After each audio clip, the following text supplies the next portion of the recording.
Bueno, pues vamos a comenzar. Les saludo a todas y todas. Muy buenos días. Les doy la más cordial bienvenida a esta segunda sesión del 2022 que corresponde justamente a la tercera edición del Seminario Permanente Migración, Género y Derechos Humanos, Tendencias Globales, Impactos Locales, mismo que se organiza en el marco del proyecto CONACYT denominado La Protección Jurídica de Niñas y Mujeres Migrantes en Frontera Sur, liderado por este Instituto de Investigaciones Jurídicas. Bueno, pues agradecemos la presencia de investigadoras e investigadores de este instituto, alumnas de alumnos de los programas de licenciatura, de maestría, de doctorado en Derecho, así como al público en general que esta mañana se conectó a esta sesión virtual y nos acompaña. Muchísimas gracias por su presencia. Y finalmente, en nombre de la comunidad del instituto y de la comunidad de la Universidad Autónoma de Chiapas, agradecemos de manera muy especial la presencia y participación de las doctoras Adriana González Arias y la doctora Olga Equinara Luz. Voy a hacer una breve reseña curricular a efecto de que ustedes conozcan quiénes serán nuestras ponentes esta mañana. Esta lectura de la presentación la haré también en el mismo orden de la participación de las ponencias. Bueno, Adriana González Arias es doctora en Migraciones Internacionales e Integración Social por el Instituto Universitario Ortega y Gasset y la Universidad Complutense de Madrid, España. Es maestra en Educación Social y Animación Sociocultural por la Universidad de Sevilla, España, y licenciada en Ciencias de la Educación por el Instituto Tecnológico y de Estudios Superiores de Occidente, ITESO. Ha participado en diversas instituciones educativas y organizaciones de la sociedad civil en México y España, como en la Caravana por la Paz, Algaribia Acción Alternativa, entre otras, con proyectos de planeación participativa. Es miembro del Consejo Técnico del Ceneval EGEL, de la Mesa Directiva de la Asociación Mexicana de Estudios Internacionales y de la Red de Estudiantes de Migraciones Internacionales. Actualmente es profesora e investigadora del Departamento de Estudios Sociopolíticos y Jurídicos del ITESO y fue coordinadora de la licenciatura en Relaciones Internacionales. Es miembro del programa de Asuntos Migratorios y ha dirigido tesis de maestría. Justamente la investigación que está realizando actualmente se titula Las capacidades del migrante en el cruce de frontera y destino migratorio, en el que colabora con la doctora Olga Equinara. Bienvenida, doctora Adriana, y muchísimas gracias por aceptar participar en este seminario. Muchas gracias, Ivonne, a todos y a todas. Gracias. Gracias. Bueno, por su parte, la doctora Olga Equinara Luz es doctora en Relaciones Internacionales por la Universidad Complutense de Madrid. Actualmente es docente e investigadora del Departamento de Estudios Sociopolíticos y Jurídicos del ITESO. Sus líneas de trabajo son migración y presión política transnacional en torno a temas de derechos humanos. Es autora de varios artículos académicos y libros, entre los que destacan Activismo Social Transnacional, un análisis en torno a los feminicidios en Ciudad Juárez del 2011 y procesos migratorios en el occidente de México de 2017, así como diversidad migratoria en la zona metropolitana de Guadalajara y la ribera de Chapala, historias de arribo, asentamiento y procesos de transformación, que es una publicación que se encuentra en curso. Igualmente es autora del libro Repensando el vínculo entre migración y crisis, perspectivas desde Europa y América Latina, ¿no?, publicado por Claxo. Bienvenida, doctora Olga, y muchísimas gracias por acompañarnos esta mañana. Bueno, esta mañana las doctoras nos compartirán justamente la ponencia que han titulado Movilidad Humana en el Centro Norte de Occidente de México, Tendencias Regionales en Contexto Internacional. Les pedimos a quienes tengan la posibilidad enciendan sus cámaras para dar una mayor cercanía e interacción humana en esta modalidad virtual. Además, que por favor realicen sus preguntas en el chat. Con mucho gusto les daremos participación al final de la ponencia y en caso de que el tiempo nos lo permita, abriremos micrófono para su participación de manera directa. Pues bienvenidas, sin más, es suya la audiencia, doctoras, y muchísimas gracias por su valioso tiempo y conocimientos que esta mañana nos compartirá.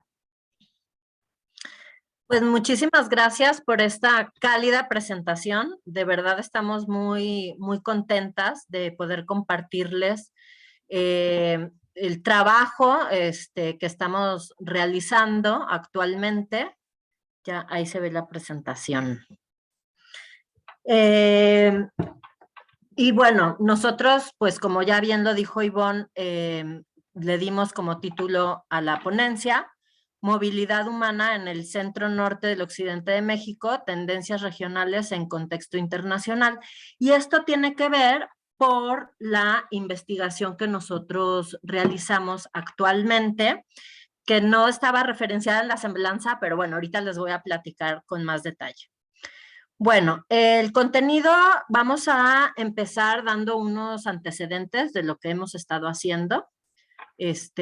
Olga y yo llevamos trabajando desde el 2013, empezamos a pensar en las investigaciones. Ya pues son 9 años de estar trabajando juntas. Después vamos a dar un breve contexto mundial regional, que es con lo que nosotros iniciamos el proyecto actual. Después vamos a hacer, les vamos a presentar el análisis de la realidad que hicimos en 2014 y lo que estamos haciendo ahora en el 2022. Y vamos a explicarles este marco teórico que nosotros tuvimos como base, ¿no? Desde el 2014, porque ahorita está en discusión, y cuáles son los puntos, ¿no? Que nos están poniendo en discusión. Y al final vamos a presentar un ejercicio de análisis sobre resultados preliminares de nuestro proyecto actual. Bueno, nuestro trabajo de investigación entre 2014 y 2016, nosotros hicimos un trabajo que lo llamamos Migración de Tránsito por la Ruta del Occidente de México, Actores, Riesgos y Perfiles de Vulnerabilidad. Aquí nosotros empezamos con el objetivo de que queríamos describir y analizar las condiciones de movilidad humana de los grupos migratorios que transitaban por la ruta, ¿no? Por la ruta occidente. Claro que tuvimos que nombrar qué significaba la ruta occidente, porque pues es como muy amplio, ¿no? Cuando además nosotros marcábamos que pues teníamos parte de la llamada Ruta del Pacífico, ¿no? Con migración de tránsito.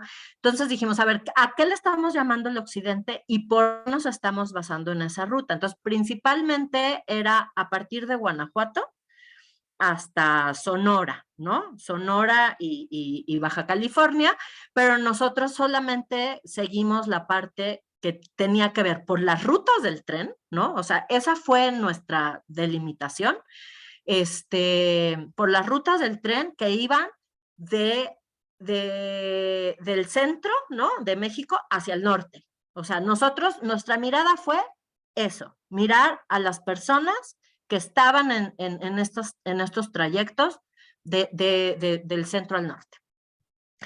Y a partir de ahí construimos categorías de vulnerabilidad con parámetros de análisis de los grupos, ¿no? Entonces, pues fue todo un trabajo. Ahorita les voy a enseñar un poco lo que fue eso. Bueno, después de esa experiencia, ¿no? En el 2020 presentamos un proyecto que es un poco más amplio. Y entonces lo llamamos Movilidad Humana por la Ruta Centro-Norte del Occidente de México. Entonces aquí ya cambiamos un poco, ¿no? Como se puede ver. Seguimos poniendo ruta, aunque nos ha seguido llevando a conflictos conceptuales, porque dijimos, ¿realmente hablamos de una ruta o estamos hablando de una región, ¿no? Y realmente estamos hablando de una región que es centro-norte, que también la tuvimos que delimitar porque pues no podíamos agarrar todo el centro y todo el norte, del occidente de México, pero regresando a trabajar sobre vulnerabilidades, pero aquí ya más con tema de alternativas y políticas públicas, ¿no? Y entonces nuestro objetivo general es describir y analizar las condiciones en que se da la movilidad humana de los grupos migratorios, ¿no? O sea, aquí ya abrimos la mirada porque era obvio y necesario, que convergen en esta ruta, en esta región, para poder construir alternativas que fortalezcan el trabajo de las organizaciones de sociedad civil y de políticas públicas que trabajen sobre procesos de atención e integración desde un enfoque de derechos humanos y con perspectiva de género y etaria. Este proyecto es un proyecto que lo estamos haciendo, somos 7 investigadores, somos investigadores en Guadalajara, investigadores, tenemos un colaborador en Centroamérica, en El Salvador, Jaime Rivas, a lo mejor lo conocen porque tiene mucho trabajo en Chiapas también. Miguel Vilches, que está en la Universidad de Guanajuato. Tenemos también a, bueno, Manuela Camus de la UDG, que también participa, de hecho ahorita está, ya se nos fue al sur un rato. Heriberto Gómez, tenemos, está Iliana Martínez, Karina Arias, que también están en el ITESO, Olga y yo, y colaboran con nosotros 4 organizaciones de sociedad civil. Está el Servicio Jesuita Migrantes, con la colaboración de Alberto, es el encargado de investigación. Tenemos con los escalabrinianos, con el padre José Juan Cervantes, con Enrique González de FM4 y Heriberto y Manuela, que también investigadores de la UDG, pero están con el refugio Casa del Migrante. Entonces, es una investigación que tiene colaboraciones súper interesantes. Y también tenemos otro, perdón, que es de recién casi ingreso a la investigación, Edel Fresneda, del CIESAS Occidente. Entonces, tenemos una variedad muy interesante, ¿no? De personajes y de gente que nos hemos dedicado a estudiar a la migración y a la movilidad humana desde diferentes perspectivas. Bueno, perdón, es que tengo esto, está medio como chiquita mi pantallita, perdón. ¿Cómo empezamos esta etapa de investigación? Bueno, esta etapa de investigación nosotros la empezamos haciendo un análisis de contexto mundial regional en pandemia. Como equipo completo lo empezamos a hacer. Pero Olga y yo nos especificamos más como a este contexto más a nivel macro, ¿no? Donde nos preguntábamos sobre el impacto de la pandemia y sobre cómo gestionar movimientos internacionales, sobre el aumento de la vulnerabilidad, ¿no? Que padecerían los refugiados, solicitantes de asilo, migrantes indocumentados y desplazados. Nos preguntábamos también sobre qué pasaba cuando la movilidad se interrumpe, ¿no? Qué es lo que estábamos observando, el volumen de remesas si se está disminuyendo, los migrantes si podían salir de sus lugares de origen, que llegaban a sus destinos, o el acceso a los derechos básicos y el tipo de dificultades que estaban presentando. Aquí, Olga y yo lo que hicimos fue analizar las problemáticas más sobresalientes de estos procesos, así como las consecuencias negativas que se viven en estos grupos de personas vulnerables y vulneradas a partir de la pandemia y de las acciones tomadas por los estados. Con esto, lo que logramos, bueno, a partir de 120 documentos que estaban básicamente provenientes de organismos y organizaciones no gubernamentales internacionales, informes, pronunciamientos, comunicados de prensa y algunos artículos académicos que fueron los menos, ¿no? La coyuntura nos llenó de muchísimos documentos. Logramos hacer una sistematización en donde localizamos 5 tendencias de movilidad humana que básicamente son tendencias agudizadas a partir de una crisis sanitaria mundial, ¿no? Y entonces, lo que veíamos era el aumento del control fronterizo y migratorio en el marco de los procesos de securitización, un atrapamiento con precarización y violencia en la vida de desplazados, migrantes y aspirantes al asilo, un aumento a la peligrosidad de las rutas y tráfico de personas, aumento de la violencia contra mujeres y niñas migrantes y aumento de la desigualdad y agudización de las causas estructurales del desplazamiento y la migración. Esto fue un ejercicio que hicimos durante el primer semestre del año pasado. De ahí, todo el equipo, ¿no? También estuvo trabajando en diferentes dimensiones de análisis, este tema de la pandemia. Y bueno, al rato en el chat les pongo el enlace porque lo que logramos fue que una revista en una universidad de Estados Unidos. La revista se llama Journal of Poverty.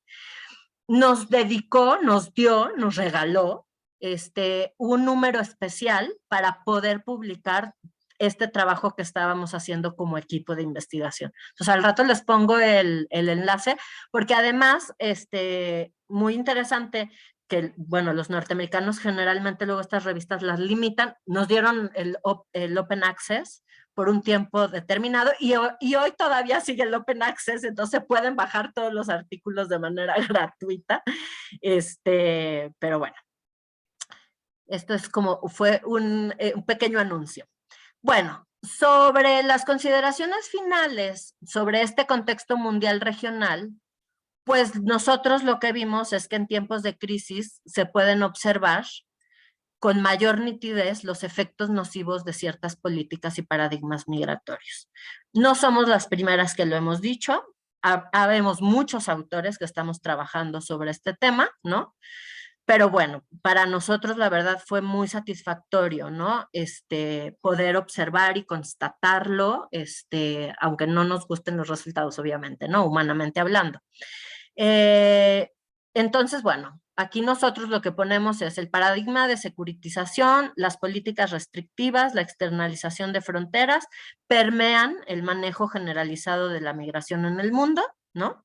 Así está el mundo, y a esto hay que sumarle esta crisis sanitaria global, lo que da una exacerbación de las tendencias perversas ya preexistentes en la migración y en los desplazamientos internacionales de grupos migratorios vulnerables. Esto lo que nos da es un incremento de violencia al interior y al exterior de las fronteras, hay mayor sufrimiento humano durante el tránsito migratorio, incremento constante del desplazamiento forzado, que ahorita Olga les va a platicar sobre lo que nos hemos encontrado en contexto, aumento de la desigualdad entre personas a nivel global y mayor asimetría entre los estados.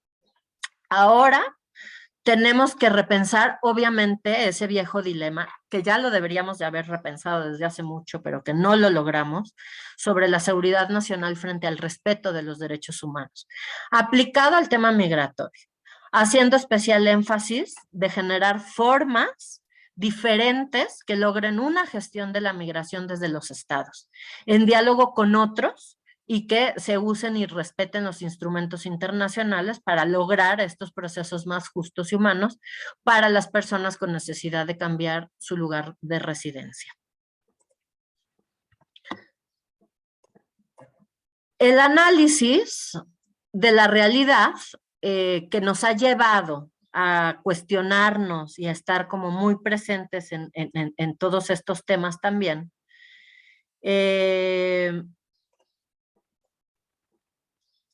lo que nos ha dado, perdón, es que estoy moviendo aquí, bueno, ese análisis de la realidad, ¿no? En el que nosotros nos hemos metido para poder analizar y como resultado de nuestros trabajos, en 2014, con el proyecto de la migración en tránsito por ruta Occidente México, ¿no? Actores, riesgos, perfiles de vulnerabilidad, nosotros nos metimos en una investigación cualitativa donde hicimos un trabajo de campo entre enero y mayo del 2014, logramos 78 entrevistas semiestructuradas aplicadas a migrantes en Guadalajara y Nogales, 5 entrevistas personales a actores importantes en estos procesos y 5 testimonios de historias de migración.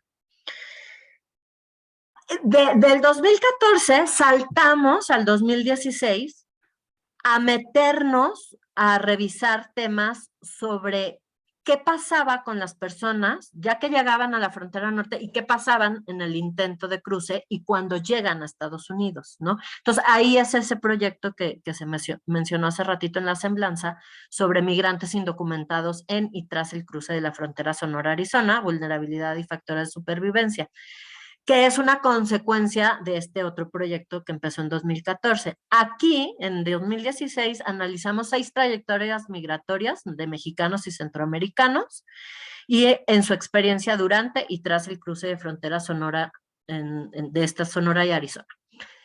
El análisis lo hicimos bajo las categorías que nosotros ya habíamos hecho con el trabajo de campo anterior. Y entonces, lo que nosotros proponíamos, ¿no? O propusimos en ese momento, es que el análisis de la realidad se analizaba desde nuestro marco teórico, desde la variable de vulnerabilidad, pero tomando la vulnerabilidad igual a riesgos y capacidades. Ahorita voy a ir a explicarles un poquito más esto. Nada más que voy de la realidad a cómo fuimos pasando hacia lo teórico, porque al fin y al cabo ahorita es lo que nos va a trastocar, ¿no? O sea, es lo que nos sigue trastocando la parte. Entonces, pero es a partir de la realidad cómo nosotros vamos a transformar también la parte teórica. Entonces, bueno, en ese momento, en 2014, nosotros armamos 4 categorías de vulnerabilidad: moderada, media, alta y extrema. Las características que nosotros fuimos haciendo fue, en la moderada, pues vamos a ir poniendo a mexicanas, mexicanos con mayores recursos, porque tienen la nacionalidad y tienen un capital social que les da cierta seguridad de estar en el país, ¿no? Básicamente. En sus estrategias de supervivencia existía un uso de coyotes, un uso de medios de transporte más seguros, ¿no? Y también de alojamiento, como autobús, avión, hotel, uso de celular, de redes sociales. Tenían recursos económicos y logísticos, y además habían planeado cuidadosamente el viaje junto a sus redes, que podían estar en destino, en origen o en el mismo tránsito en México. Estos generalmente pues eran hombres y mujeres mexicanos, ¿no? Luego, la vulnerabilidad media, aquí las características eran que eran hombres centroamericanos y mexicanos, ¿no? Pero eran hombres, varones, que viajaban solos, que muy posiblemente ya habían sido deportados o que ya habían sido deportados, ¿no? Entonces tenían cierta experiencia sobre sus trayectos, en edades entre 25 y 40 años, con un oficio consolidado, con experiencia previa de viaje y cierto capital social.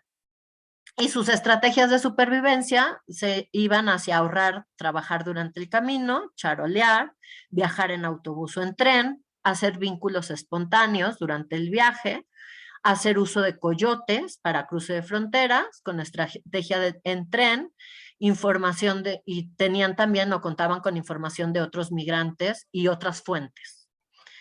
En la vulnerabilidad alta estamos hablando de personas en donde el factor género o edad crean una vulnerabilidad alta. No tienen un oficio consolidado ni experiencia previa de viaje y escasas redes de apoyo. En los 3 momentos: origen, tránsito y destino.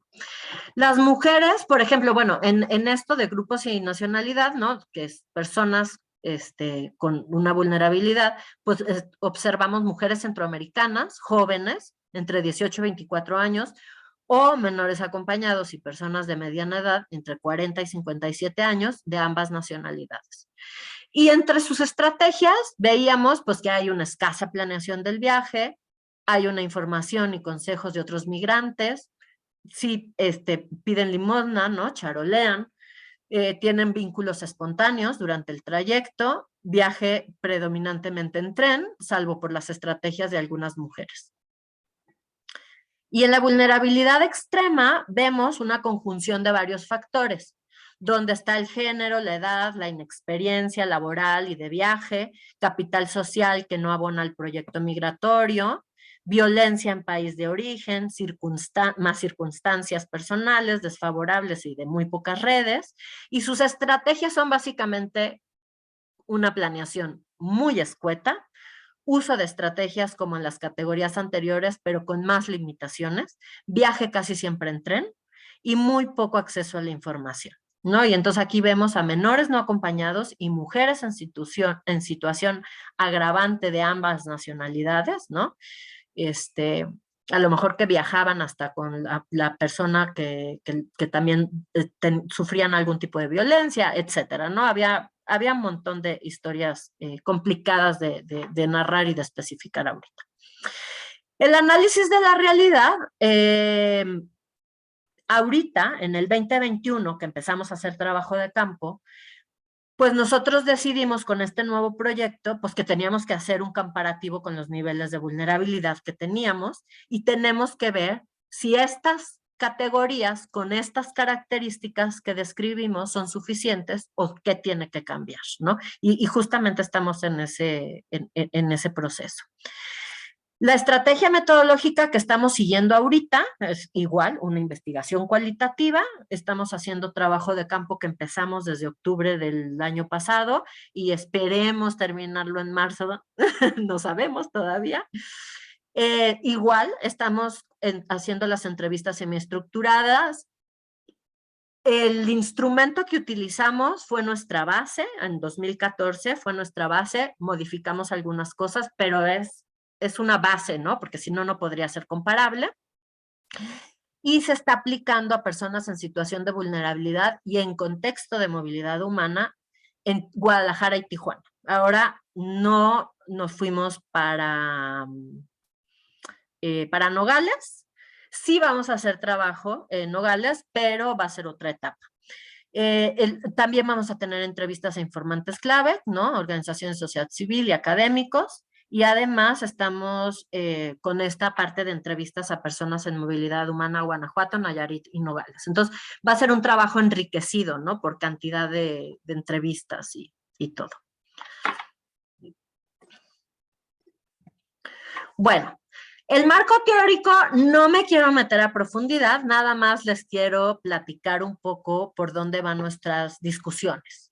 Nuestro concepto clave en 2014 se privilegiaba enfatizar a la vulnerabilidad desde la relación entre los riesgos y la capacidad que tienen los migrantes para afrontarlos como consecuencia de una serie de recursos que convierten en estrategias de supervivencia, y en ese sentido la perspectiva del actor social es enfatizada dentro del innegable contexto de constreñimientos estructurales, ¿no? Eso es pues el primer artículo que sacamos Olga y yo juntas, que fue en 2015, que nos lo publicó Migración y Desarrollo.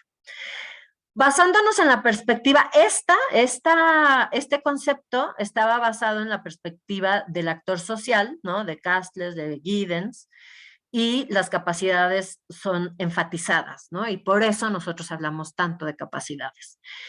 Y estas capacidades van a ser las características personales más los activos, ¿no? Que son capital social, estrategias y apoyos que reciben las personas. Y esto en consecuencia se propuso un estudio de perfiles de vulnerabilidad, que ya se los mostré, en donde estos van a ser definidos desde la suma de riesgos y capacidades. Entonces, nosotros no podíamos decir solamente son vulnerables porque son vulnerados por una serie de situaciones, sino también porque tienen capacidades, ¿no? Unos tienen más y otros tienen menos. Bueno, dentro de los riesgos, ¿no? Nosotros veíamos los naturales, los de inseguridad pública, los institucionales, y dentro de las capacidades, condiciones personales y activos. Me voy a ir un poquito más deprisa, perdón, por los tiempos.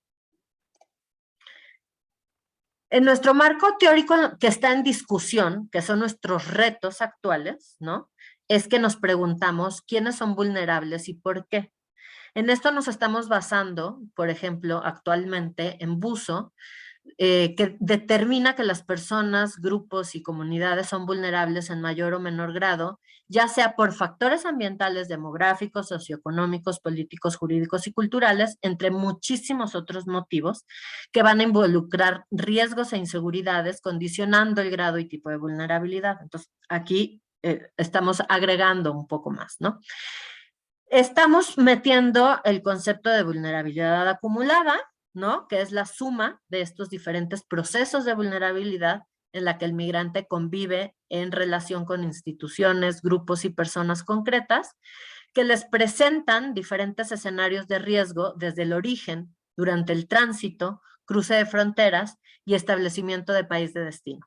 por lo que la experiencia del proyecto migratorio, ¿no? Por decirlo, estas ya son de las mismas cosas que nosotros nos cuestionamos, ¿no? Es decir, pues no.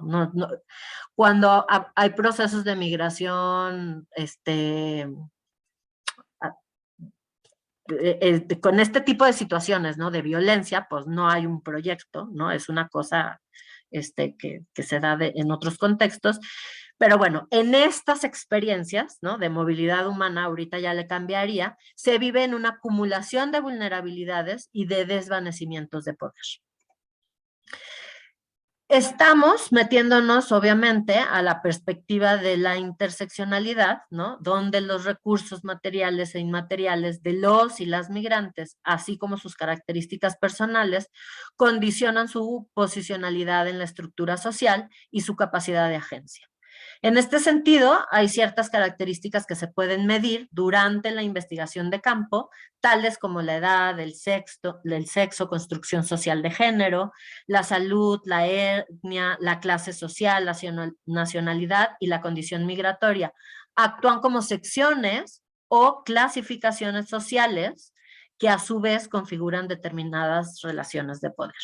Entonces, la vulnerabilidad puede ser entendida como una situación en donde las personas, de manera individual o grupal, enfrentan múltiples riesgos que estos van a derivar del carácter de las instituciones, de las estructuras sociales y de las políticas. Y esto lo que pasa es que influye de acuerdo a su prevalencia y su proximidad en sus capacidades, ¿no? Que tengan.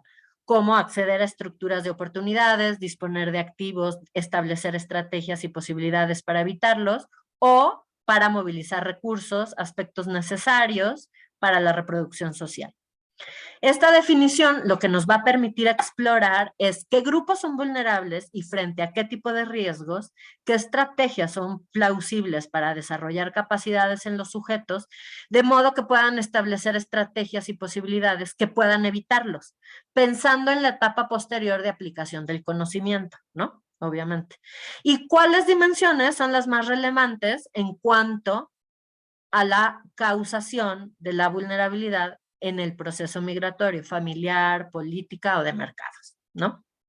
Bueno, pues ¿qué más nos falta? Pues seguir analizando las cosas que ya empezamos y obviamente seguir con esta parte de discusión de marco teórico, que traemos una discusión bien interesante con todo el grupo completo de investigadores. O sea, también estamos ahí haciendo un documento muy interesante. Bueno, ahora sí, los dejo con Olga, que les va a platicar un poco más sobre el trabajo que hemos estado haciendo de campo. Estás en silencio, Olga. Okay. Ahí, ahora sí. Buenos días, muchísimas gracias por esta invitación. Ha sido una invitación perfecta en el tiempo porque nos ha obligado a hacer una pequeña sistematización de algunas entrevistas que yo hice en Tijuana en noviembre.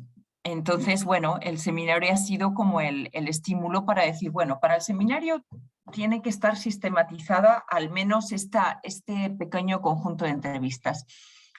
La idea, como decía Adriana, y por favor, no sé si me quieren avisar del tiempo, porque podría estar bastante tiempo hablando, pero me avisan como 5 minutos antes para ir cerrando.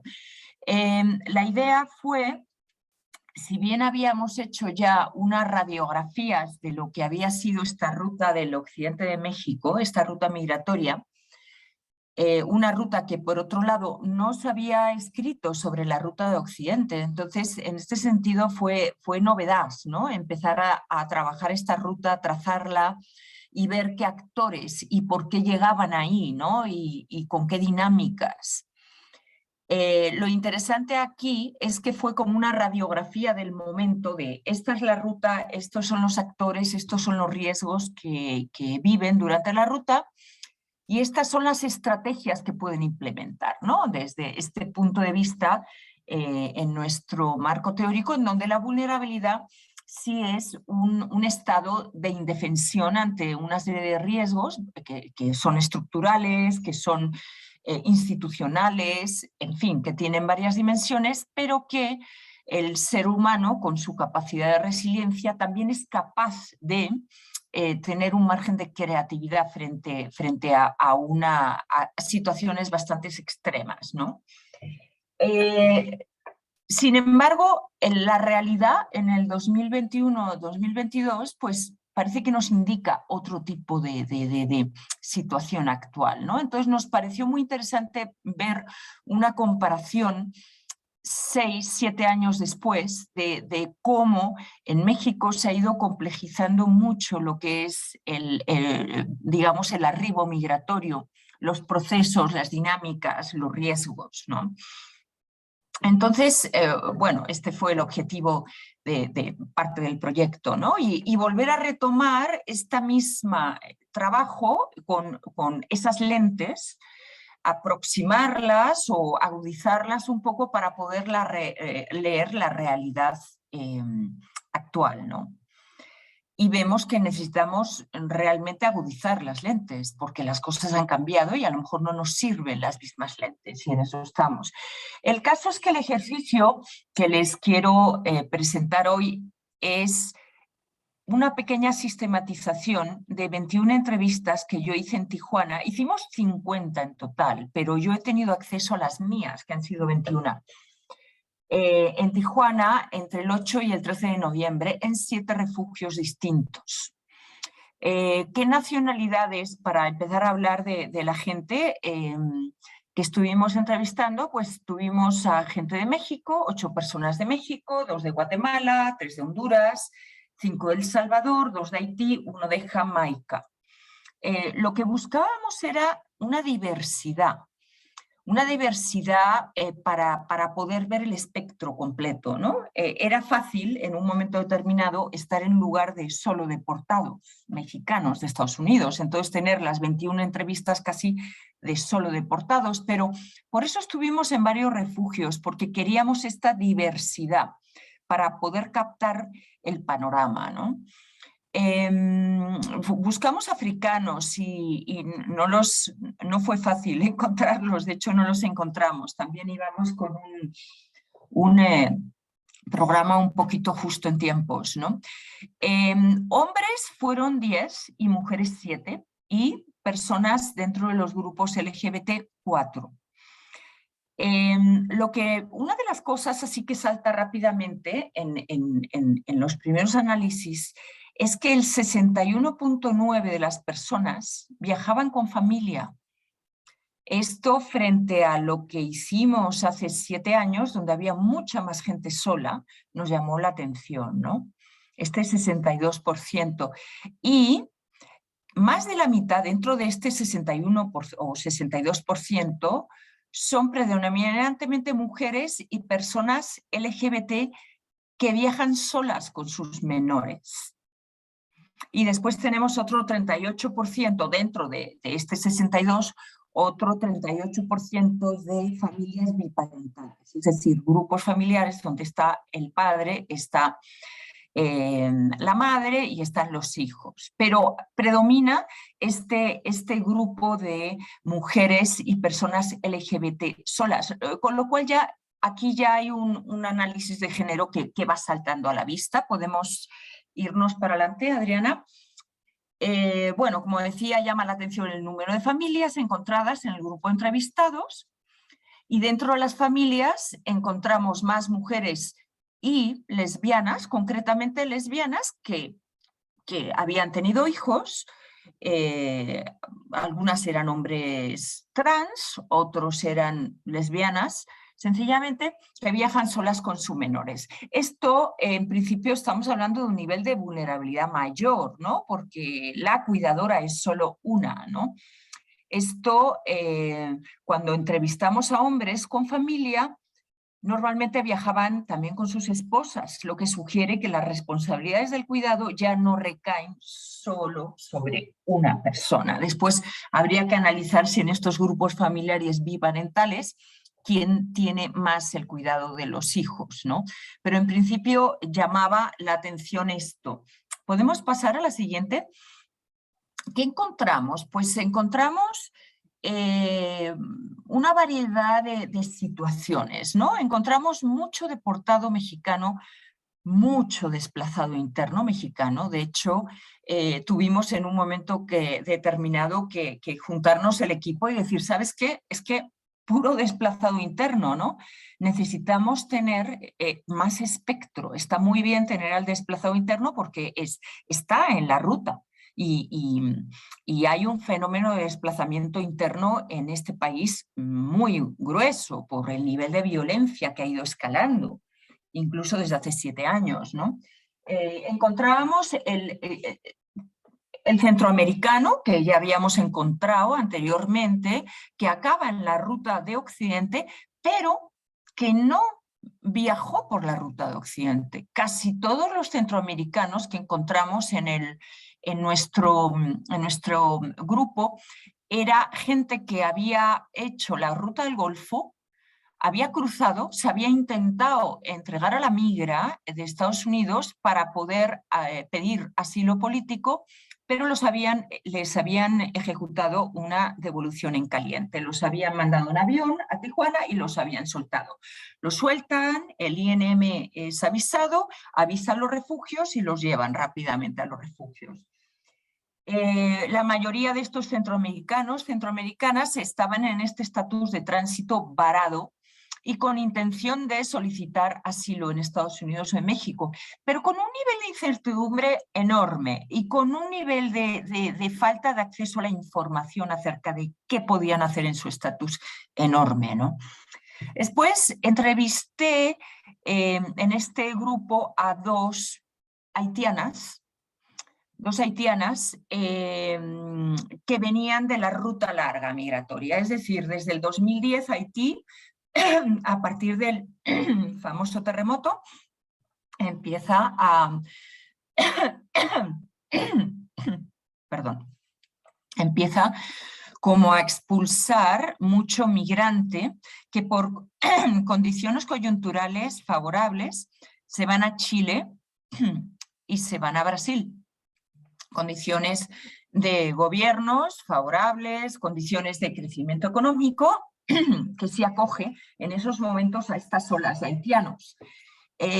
Años más tarde, estas olas, de nuevo por coyunturas políticas y económicas poco adversas a estos grupos migratorios haitianos, empiezan a ser expulsados, ¿no? Y empiezan este camino hacia el norte, apelando a sus redes en Estados Unidos, muchos de ellos a pie, cruzando muchas fronteras, pasando el Darién, por ejemplo, ¿no? Y bueno, es un grupo que todavía ahí tenemos poco estudiado, sobre todo cuando llegan a Tijuana, porque a pesar de tener un grado de vulnerabilidad elevado, por varios motivos, desde color de piel, no hablan idioma o lo hablan mal, todavía lo hablan mal a pesar de haber trabajado en Chile o en Brasil, que ya no es el español, han pasado muchas fronteras, han tenido un tránsito muy largo y eso sí, parece que tienen unas redes muy solidarias entre ellos y unas redes en Estados Unidos, ¿no? Y después,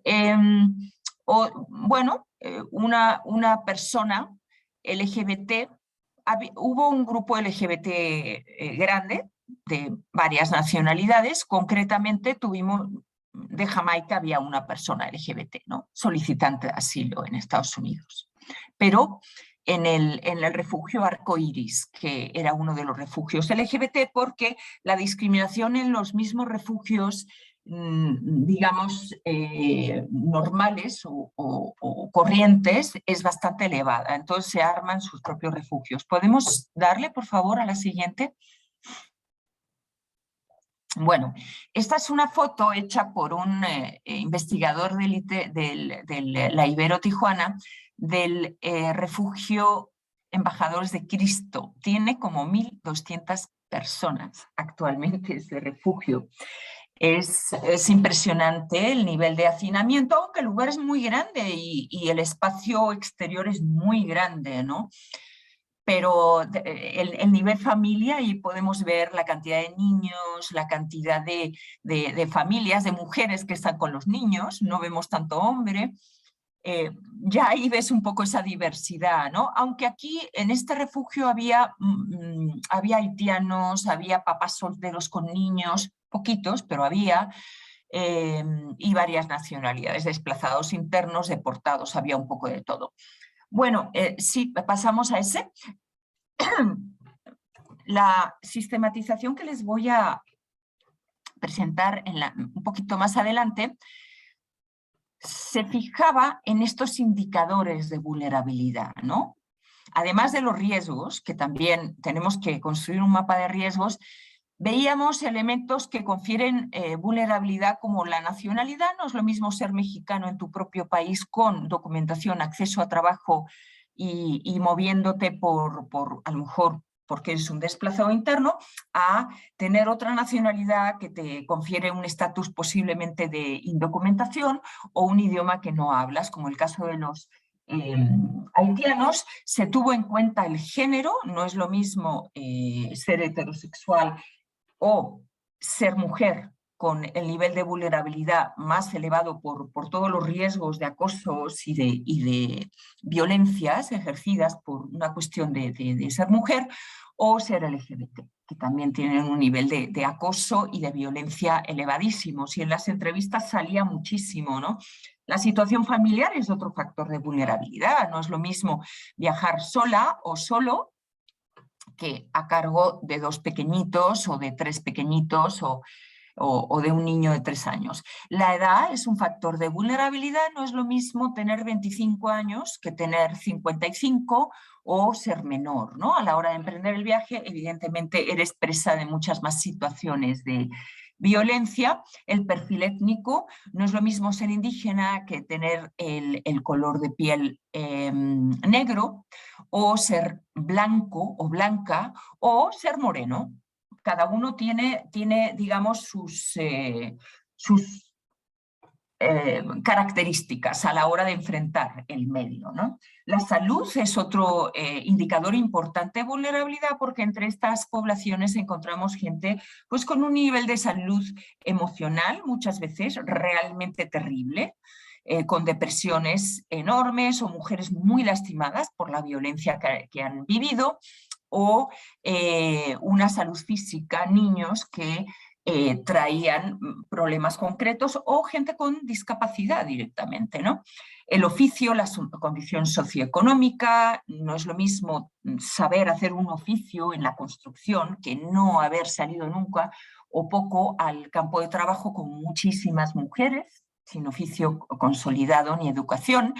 Y la trayectoria del viaje, algo que no habíamos considerado en nuestro trabajo anterior. No es lo mismo pasar una frontera y estar en México que pasar, ¿cuántas fronteras tienes que pasar desde Santiago de Chile cuando vas vía terrestre y llegas a Tijuana, ¿no?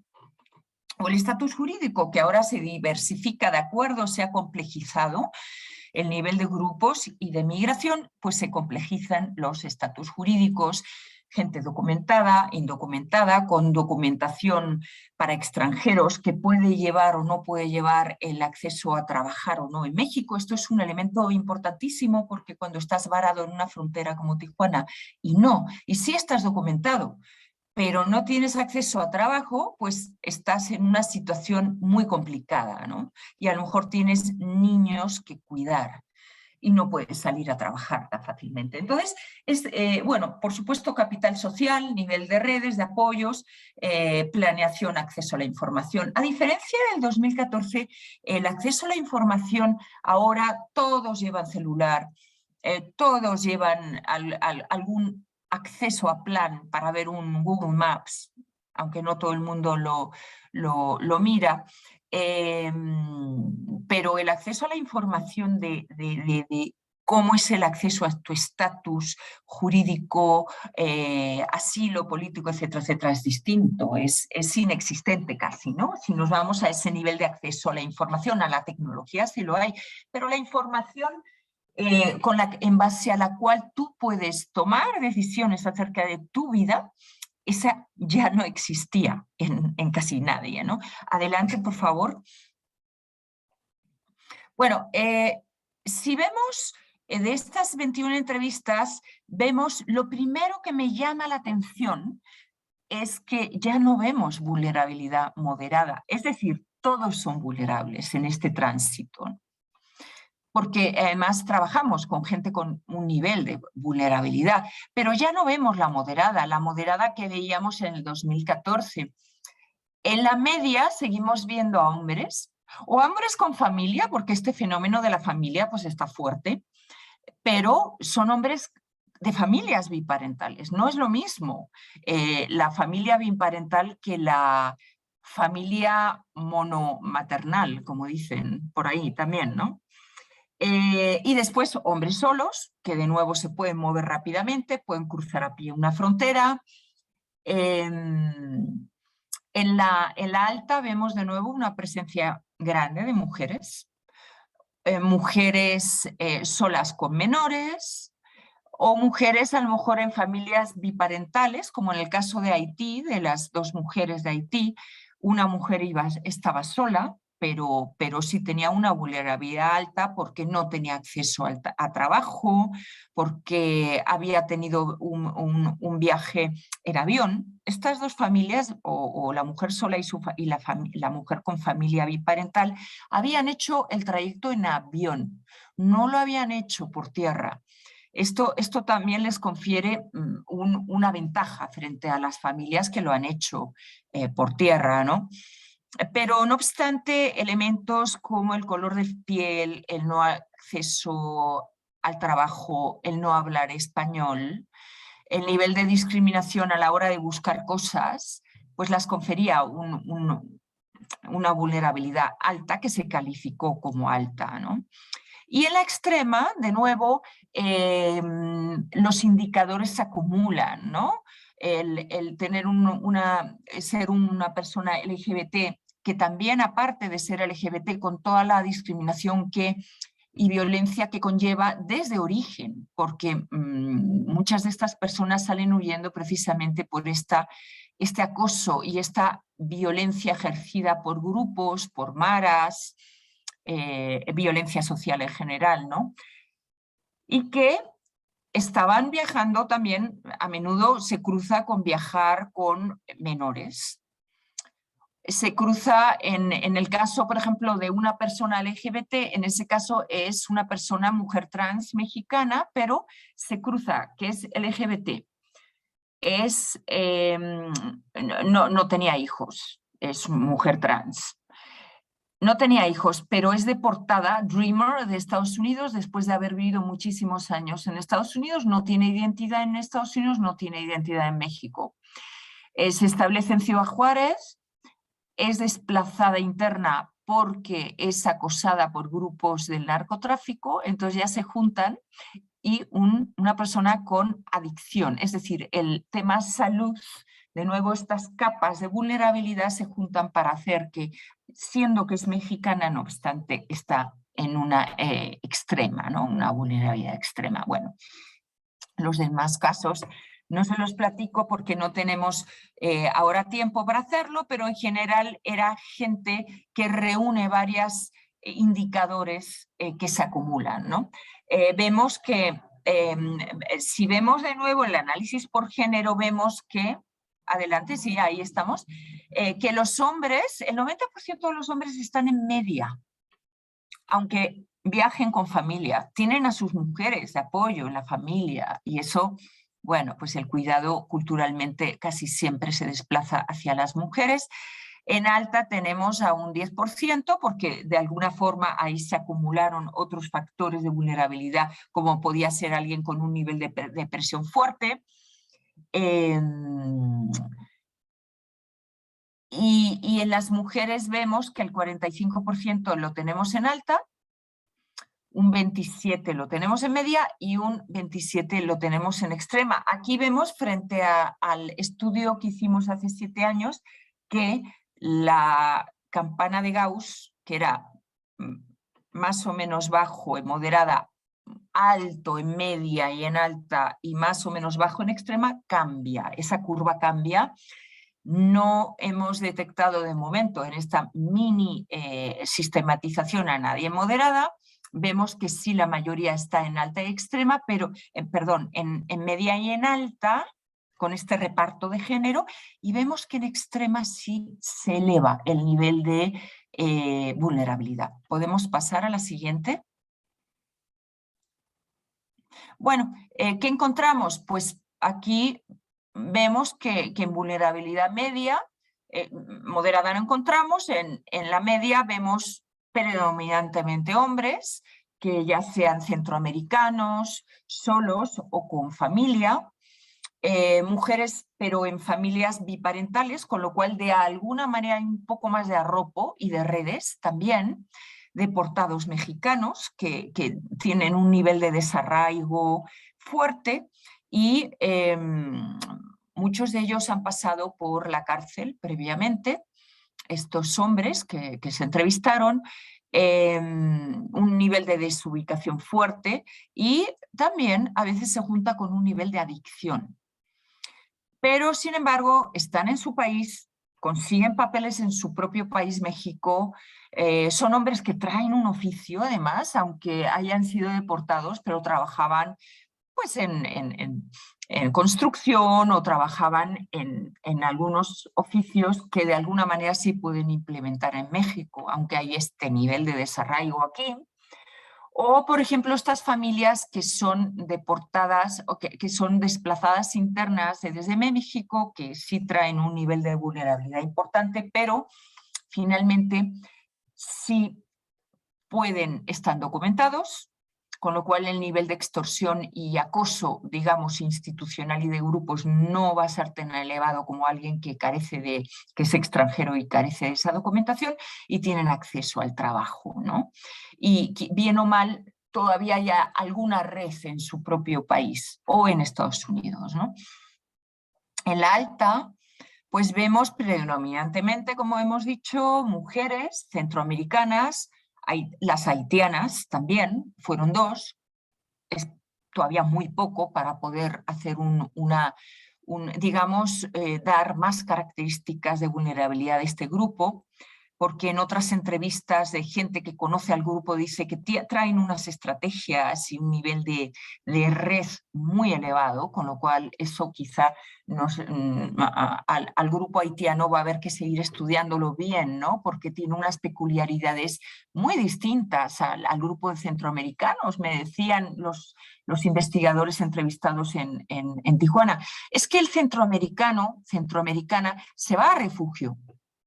El haitiano no se va a refugio, se va muy rápido del refugio, porque rápidamente consigue irse a un departamento, alquilar con otra gente de Haití, hace un negocio. Está el Little Haití de Tijuana,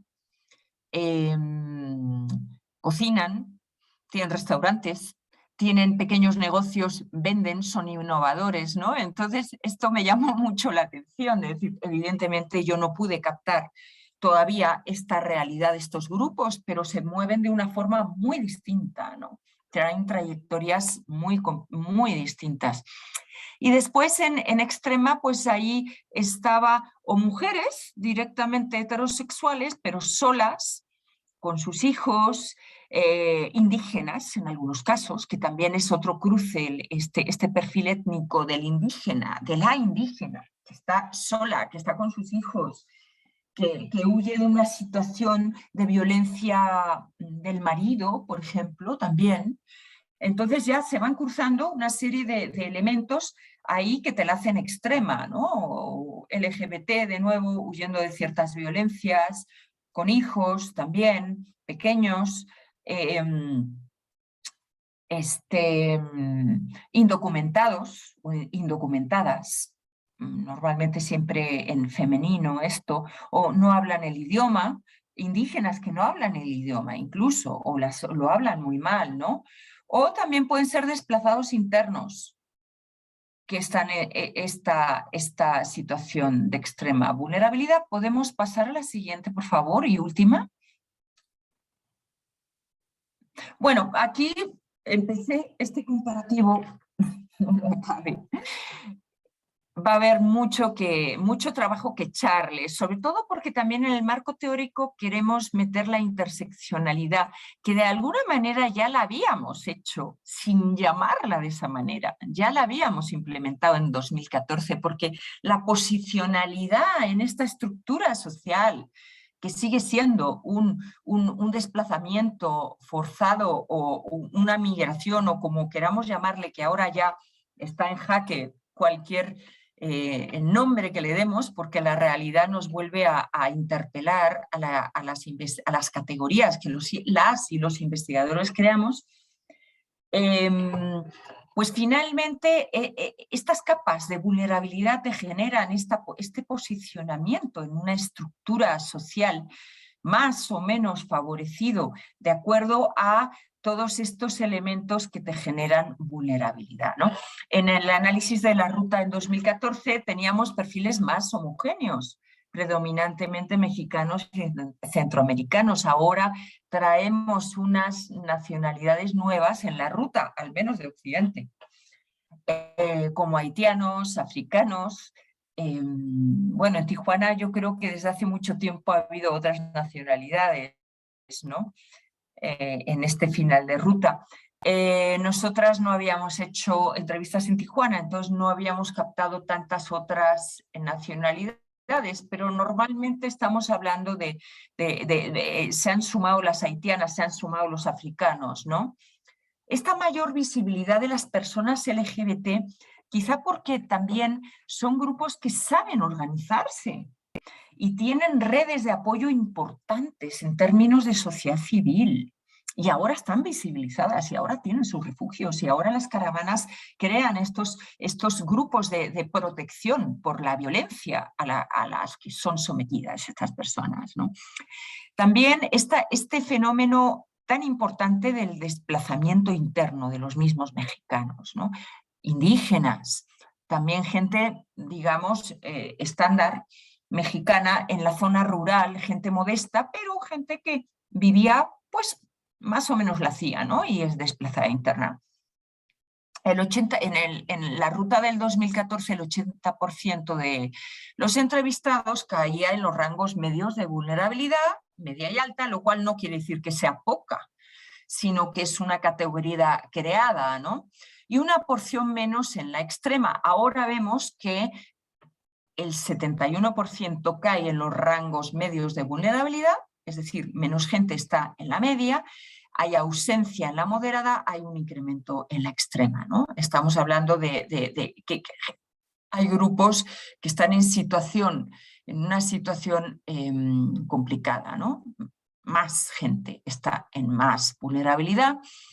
Este dato que sigue no lo tenemos todavía nada claro, pero teníamos un porcentaje de gente que salía por razones económicas, como el 77%, el 9% de violencia, y combinadas el 30% salía por violencia y razones económicas combinadas. Ahora la hipótesis, a lo que yo vi con estas 21 entrevistas, es que aumenta mucho la violencia como causa del desplazamiento, de la migración, ¿no?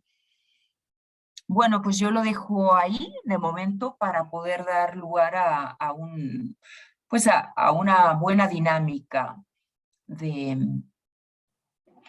entre el público y nosotras. Muchas gracias.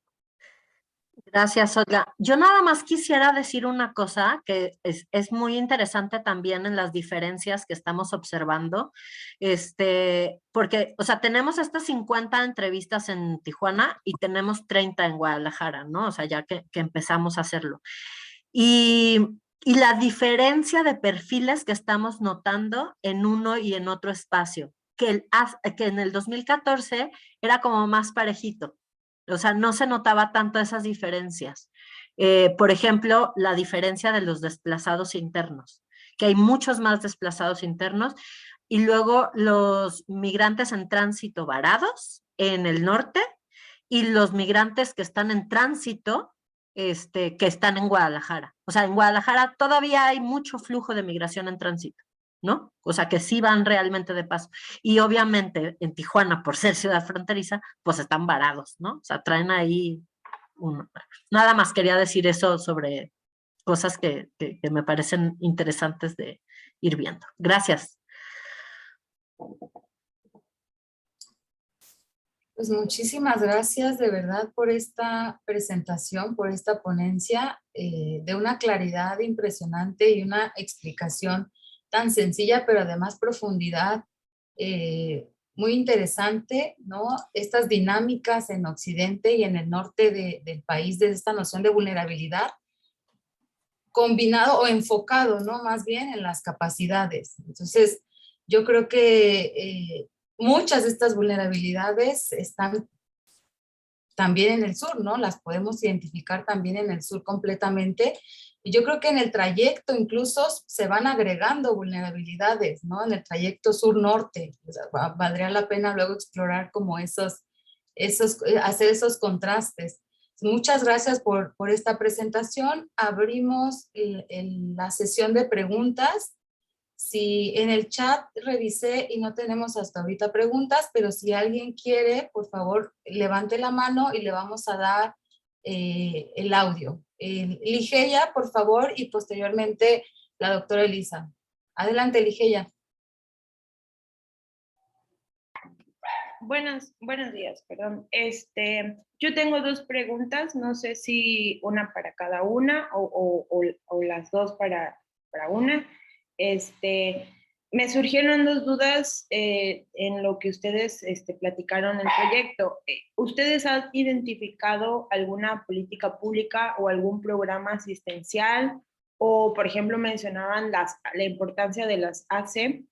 Si alguno de estos ustedes han visto que es efectivo o que sea, o cuál sería una política pública o algún programa asistencial que ha ayudado a reducir los riesgos, o sea, porque entiendo que los riesgos que ustedes plantean son los que todos tenemos, pero pues obviamente ellos aumentan por sus situaciones, ¿no? Esta combinación que ustedes explicaban. Pero, por ejemplo, en la zona en donde ustedes están ubicadas hay muchísimo narcotráfico, por así decirlo. Entonces, estas situaciones o situaciones de violencia generalizada, ¿no? Entonces, estas situaciones que dependen, por así decirlo, como de la parte mexicana o del Estado mexicano, no sé si hayan identificado que hay algún tipo de acción en beneficio de los migrantes o que sí se podría proponer algún tipo de acción por parte del gobierno para la disminución de esta vulnerabilidad o este problema que ustedes identificaron. Y mi segunda pregunta es, esto me surge porque yo acabo de egresar de la maestría del instituto y tuvimos un proyecto, una actividad académica con unos alumnos de Estados Unidos que fuimos visitando los albergues, ¿no? Y sí, yo también noté esto del cambio del sujeto que migra, por así decirlo, de los motivos por los que migran también, pero me surge la duda si ustedes, o la opinión de ustedes respecto a si el identificar los sujetos se relaciona obviamente con sus motivos, ¿no? ¿Los motivos han cambiado o tiene mucho que ver el discurso que se ha manejado últimamente con el cambio de gobierno tanto de México como de Estados Unidos? Esas son mis dos preguntas. Gracias. ¿Podríamos hacer como esta sesión de 3 intervenciones, les parece, o es mucho? ¿Sí? Y damos paso. Gracias. Adelante, doctora. Gracias. Bueno, de entrada me gustaría expresar mi enhorabuena a las doctoras Olga y Adriana. La verdad ha sido un placer escucharlas. Me encantó cómo han ido ensamblando la teoría y la práctica, viendo indicadores de vulnerabilidad. Y mi pregunta concreta sería si pueden abundar un poquito más en de qué modo influye el hecho de viajar en familia, entendiendo por familia extensa, es decir, no una familia monoparental donde esté viajando la madre con sus hijos, sino familia en sentido extenso, ¿por qué está influyendo en una vulnerabilidad más alta? Esa sería mi pregunta. Y aunado a esto, ¿cómo están pudiendo cuantificar este fenómeno? Porque es un fenómeno muy difícil de cuantificar, salvo que ya las personas hayan optado a procesos de regularización. Pero fundamentalmente eso, la influencia del viaje en familias en sentido extenso con mayores factores de vulnerabilidad. Y muchas gracias. Adelante, Larisa, por favor. Muchas gracias por su presentación, es muy interesante y me interesa este cambio en las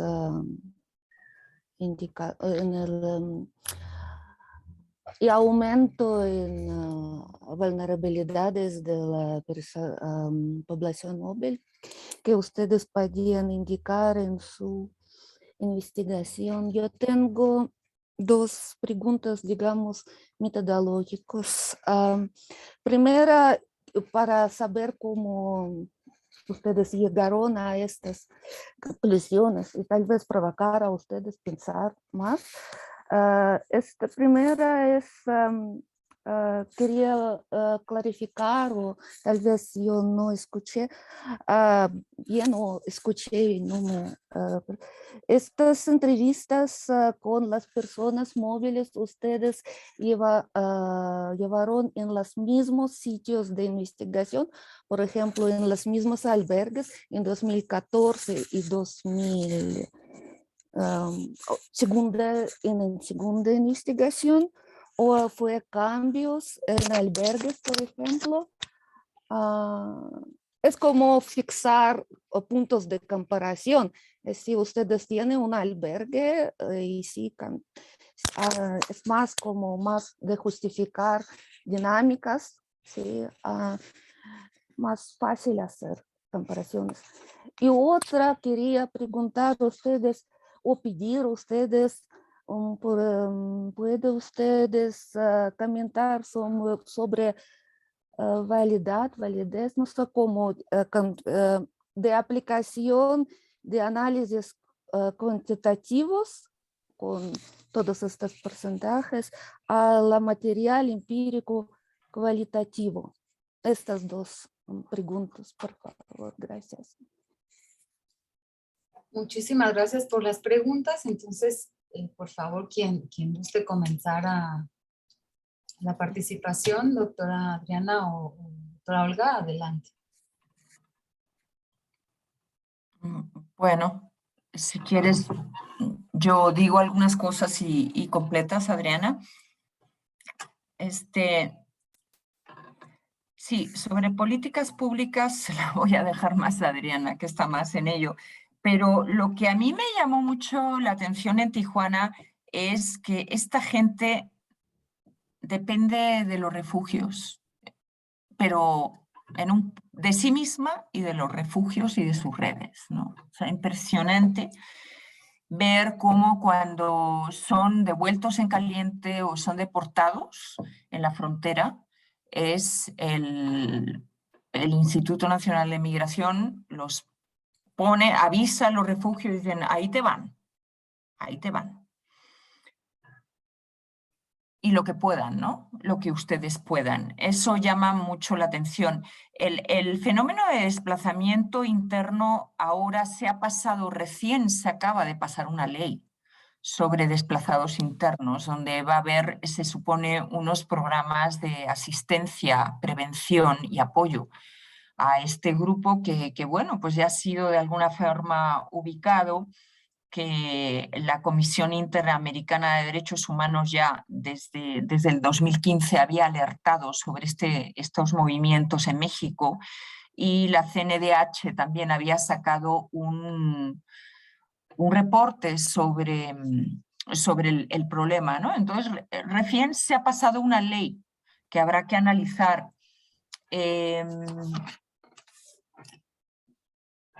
El tema de la familia, bueno, yo creo que, no sé si después Elisa nos puede a lo mejor un poco contar su experiencia sobre esto, porque siento que ella trae información que a lo mejor nos puede ayudar a iluminar el fenómeno a nosotras.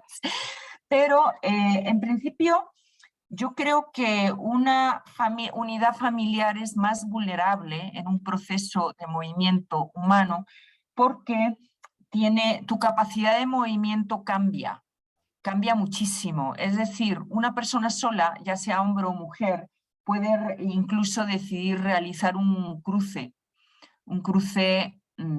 clandestino con un grupo o solo, de forma solitaria, que los hombres a menudo lo hacen de manera, o lo han hecho de forma solitaria con mayor éxito que en grupo porque normalmente el grupo pues te descubren con más facilidad y esta la migra rápidamente agarrando al grupo, y lo que solían hacer era entregarse, y solía haber un proceso migratorio de pedir asilo, y ya no lo están haciendo. Y bueno, ya sabemos que Estados Unidos, con el tema de la pandemia, ha sido una muy buena excusa para devolver en caliente y aplicar una serie de legislaciones o reglamentaciones de salud antiguas que han revivido para devolver en caliente y no admitir asilo, que ha estado cerradísima la frontera y la petición de asilo. Entonces,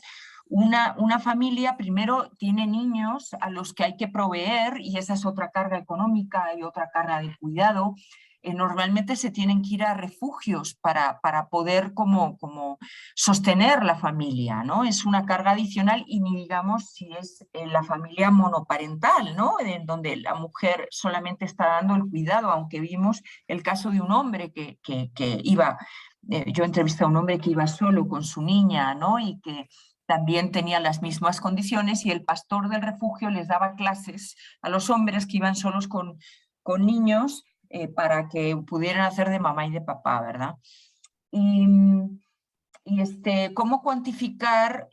Bueno, pues sí, ahí el enfoque que trabajamos es más cualitativo, ¿no? Y intentamos llegar a niveles de saturación en las entrevistas para ver que los patrones lleguen a repetirse de tal manera que ya podamos entonces como generar una generalización, siempre con las grandes limitaciones que nos pone la realidad, una generalización de los patrones de cómo se mueve cada grupo, ¿no? Y más o menos qué estrategias y qué niveles de riesgos y capacidad de respuesta a los riesgos.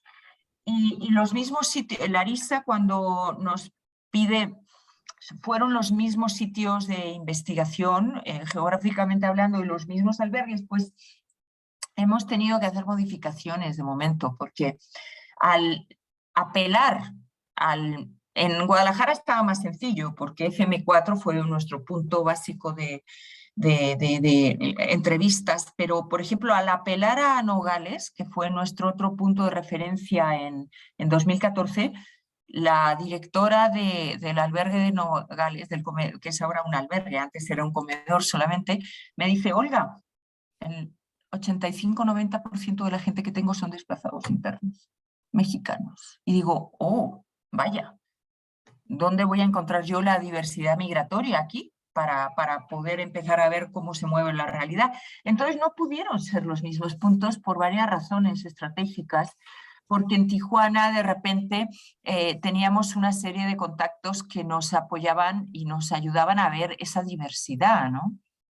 Y en Nogales no, aunque sí vamos a hacer Nogales aparte. Entonces eso tendremos que ver.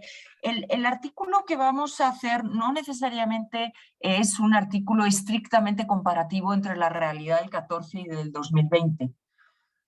No necesariamente el objetivo va a ser ese. El objetivo va a ser posiblemente parecido al del 2014, pero no necesariamente comparativo al 100% en objetivo, ¿no? No sé, Adriana, ¿qué quieras añadir? Gracias. Voy a empezar con esta parte metodológica para engarzar lo que estaba diciendo Olga. Sí, o sea, es un poco el objetivo del proyecto grande es poder, desde la investigación cualitativa, es poder mirar la diversidad en movilidad humana que está viviendo el país, ¿no? Y que eso es un espejo para muchos lados. Entonces, sí, un poco la decisión fue, vamos a ir a un lugar de frontera, en donde también las redes, ¿no?, que nosotros tenemos para poder documentar, nos dé la posibilidad de ver como eso.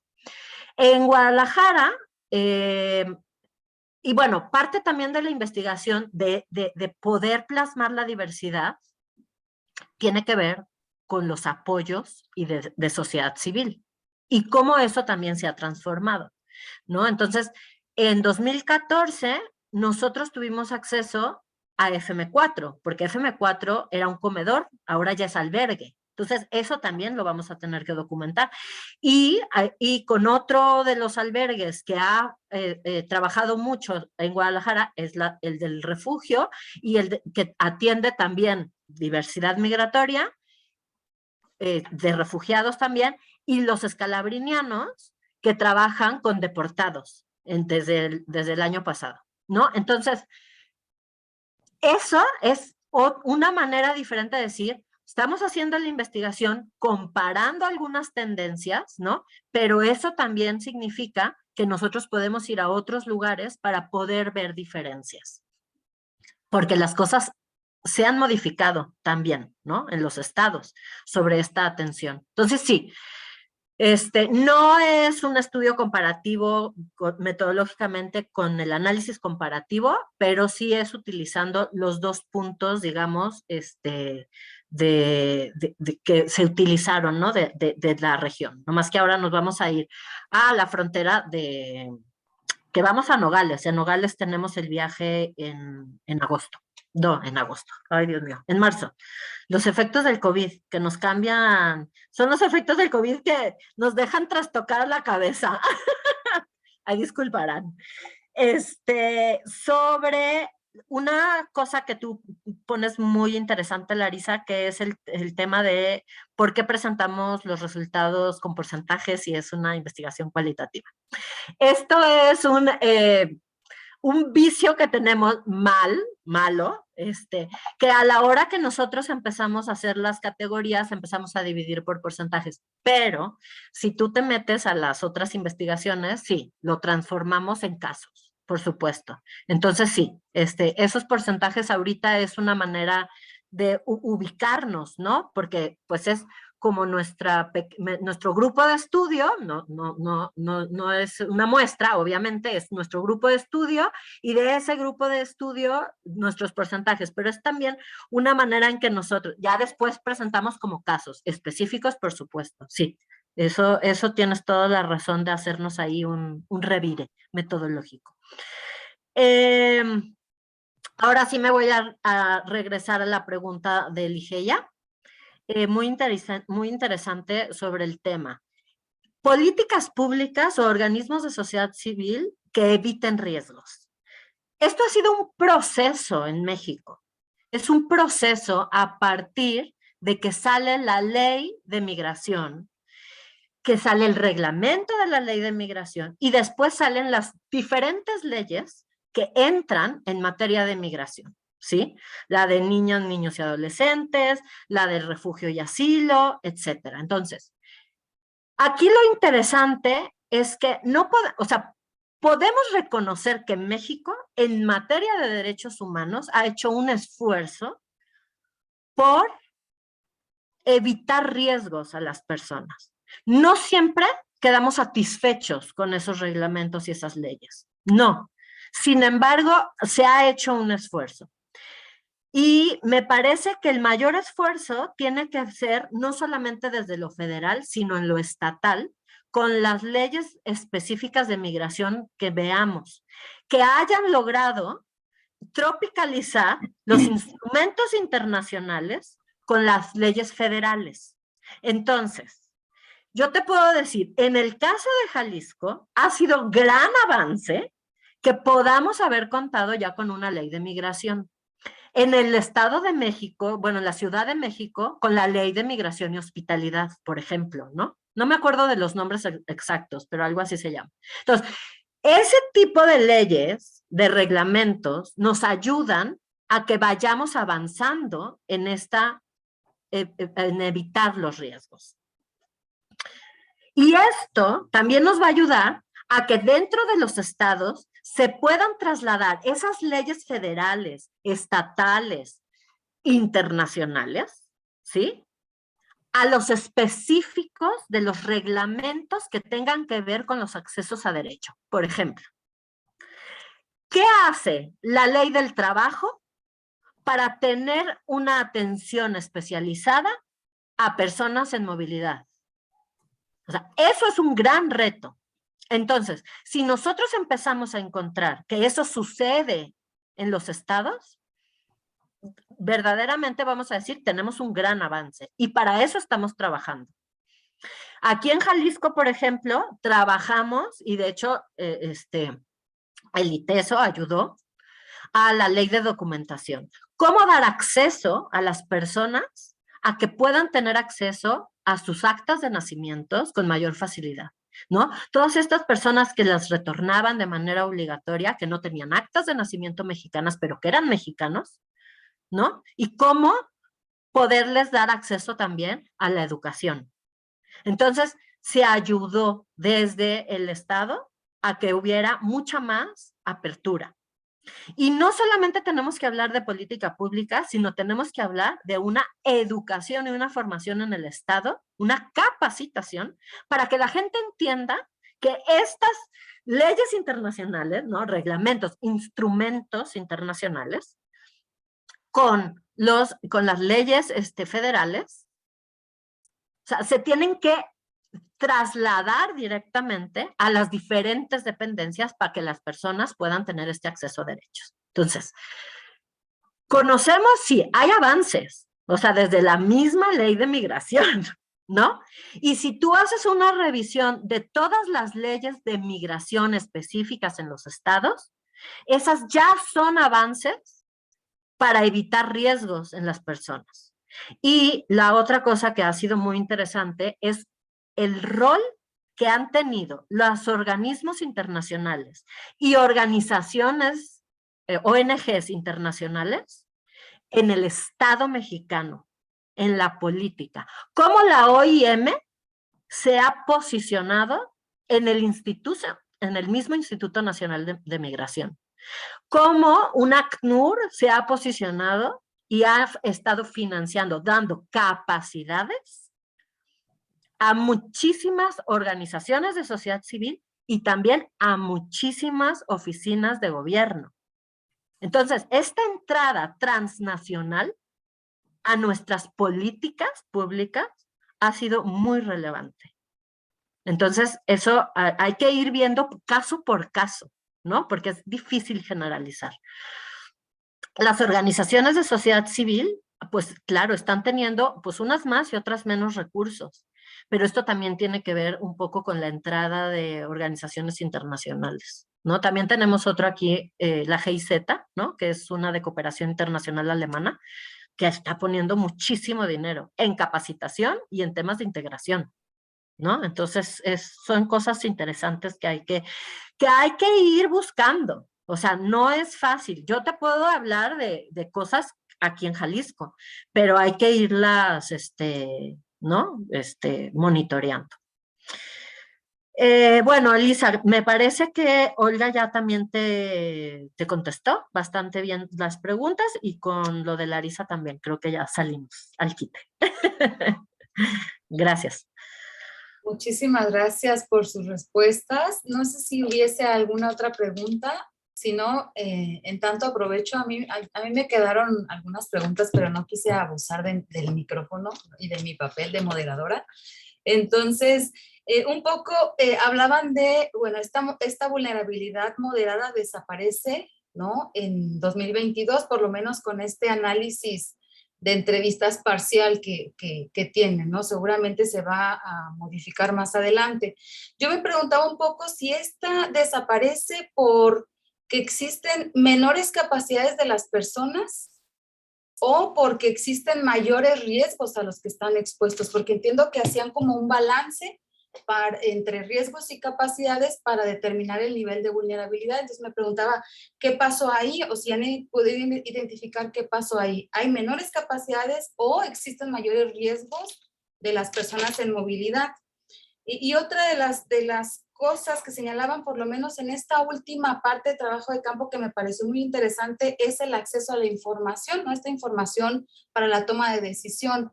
Pero me llamaba la atención porque las personas entrevistadas fueron en albergues. Entonces tengo entendido que la mayoría de los albergues de sociedad civil, una de las primeras, digamos, acciones para cuando ingresan las personas es una entrevista en la cual, de acuerdo con sus circunstancias, le dotan de información, ¿no? Acerca de su situación migratoria, acerca de sus posibilidades, ¿no? Acerca del empleo. Entonces, me llama mucho la atención por qué existe todavía, bueno, no todavía, sino esta deficiencia tan agravada en las personas que se encuentran en albergues, ¿no? Eso por otro lado.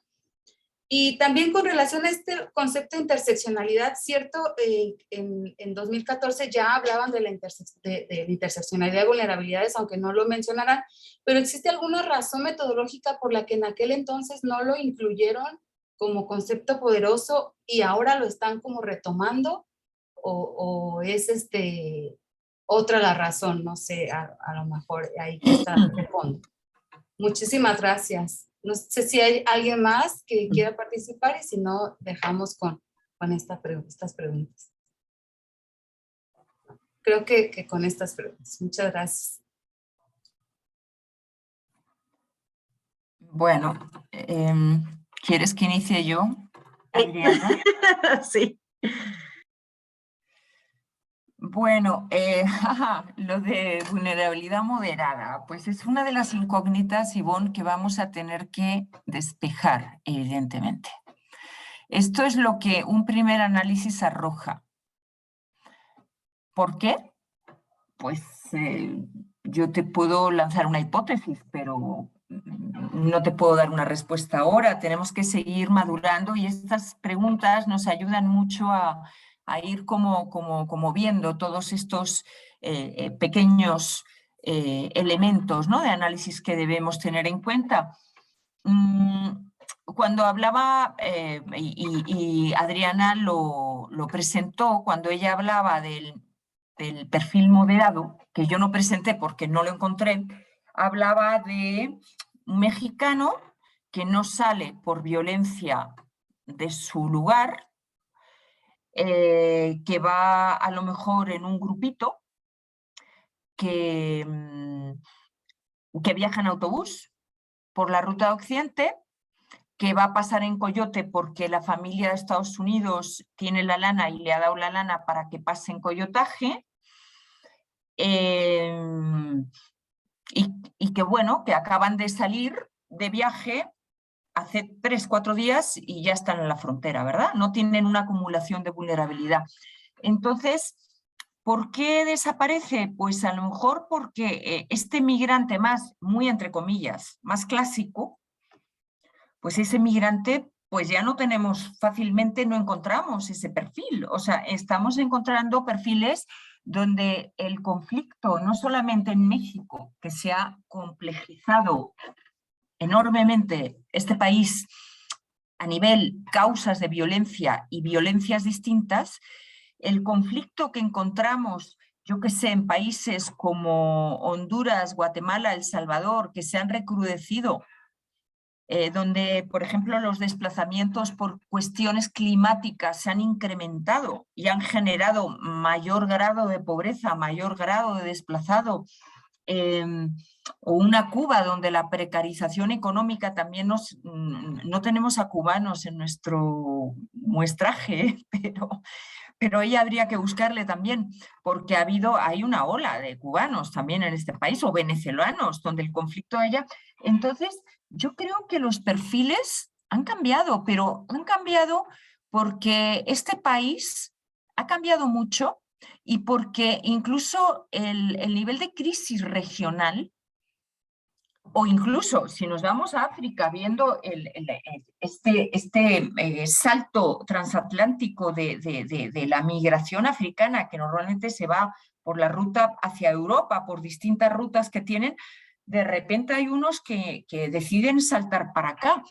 ¿Pero por qué? Porque el nivel de conflicto, de desplazamiento interno, de desplazamiento internacional, de violencias, donde el ISIS, por ejemplo, está en el desierto del Sahel, cosa que no ocurría en el 2014, y genera todos estos desplazamientos también en el continente africano, de repente estamos viendo un mundo mucho más convulsionado, donde el desplazamiento humano por cuestiones climáticas, estamos en cifras récord de refugio y de desplazamiento interno en los documentos, en los reportes internacionales. ¿Y dónde va esta gente? Esta gente va a donde puede. Y Tijuana es un destino bastante deseado a nivel internacional, no solamente nacional, porque es una de las grandes fronteras de cruce, ¿no? Entonces, no estamos encontrando a este otro de vulnerabilidad moderada. No quiere decir que no lo vayamos a encontrar en todos nuestros 80, todavía quedan 50 que sistematizar por lo menos, ¿no? Y casos que analizar. No quiere decir que no lo vayamos a encontrar, pero no estaba tan presente, al menos en esta mini muestra, no se ha ubicado, pero evidentemente tenemos que, es una pregunta y un planteamiento que nos haces que nos sirve mucho para irlo observando, porque si es un cambio en los últimos 6 años, nos interesa saber por qué ha ocurrido ese cambio, ¿no? Si se mantiene como cambio, o si la extrema ha subido con respecto a esos 6 años anteriores, ¿qué explicación le vamos a dar como científicas sociales, verdad? Y eso es importante porque nos da un mapa de lo que está ocurriendo en este país que después tenemos que trasladar a las autoridades también. Las ONGs normalmente van un paso por delante que nosotras, la verdad, porque traen un análisis de la realidad que tenemos que estar consultando incluso, ¿no? Pero las autoridades y los instancias y los creadores de leyes, instancias legislativas, pues necesitamos trasladar todo esto y explicarlo también, ¿no? Y ya que se viene, ¿qué vamos a hacer, no?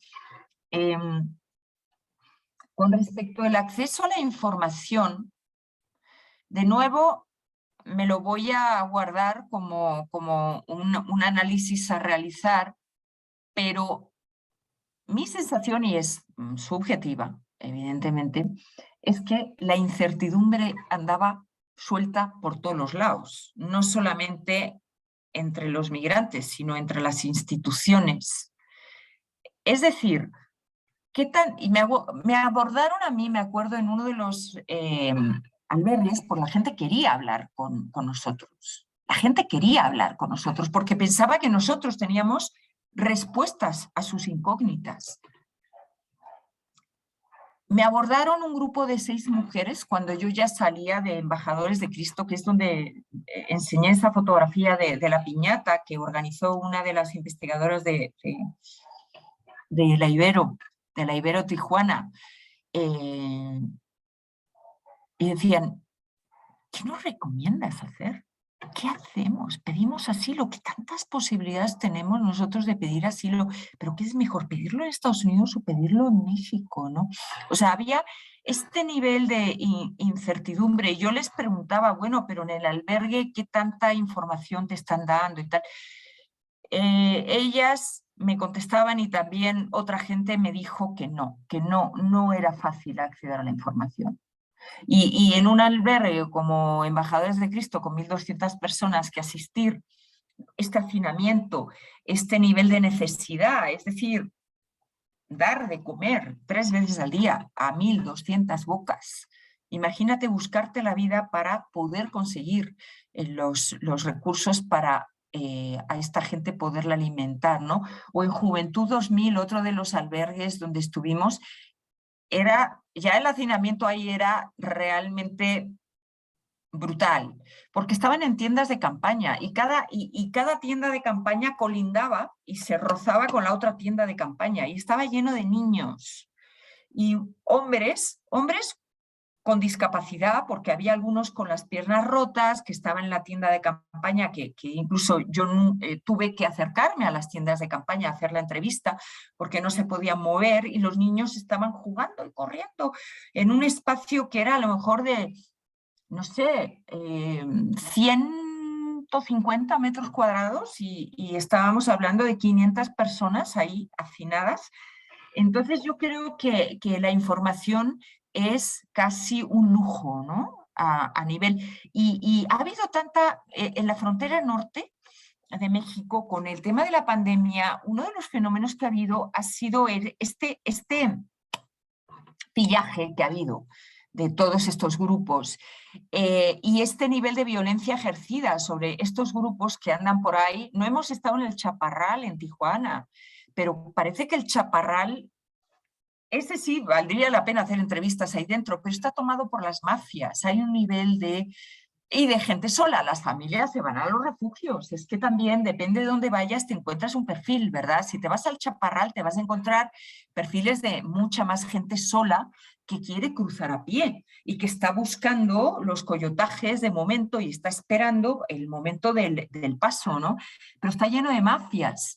Entonces, este fenómeno de violencia y de grupos que han perseguido a los varados, digamos, en la frontera, y este cierre de frontera por parte de Estados Unidos ha generado mucha incertidumbre porque apenas se estaba abriendo, cuando estábamos ahí, apenas seguía cerrado y apenas decían que se iba a abrir la posibilidad de ir a la garita de la frontera y pedir asilo político en Estados Unidos, ¿no? Entonces, sí, yo creo que este momento ha sido muy, muy difícil para el acceso a la información, ¿no? Y la pandemia nos ha generado un mundo más turbulento donde el acceso a la información en general de muchísimos otros rubros ha sido complicado, ¿no? Y después la interseccionalidad, pues mira, digamos que también ha sido consecuencia del trabajo en equipo, ¿no? Y la maduración nuestra propia de que cada vez hemos incorporado más el tema de género.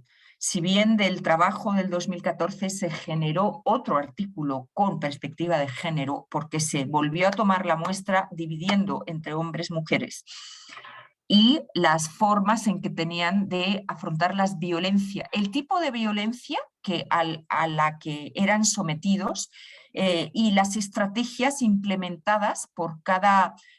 no metimos LGBTs, vamos añadiendo capas de complejidad, ¿no? Pero de alguna manera la realidad digamos que en este caso la realidad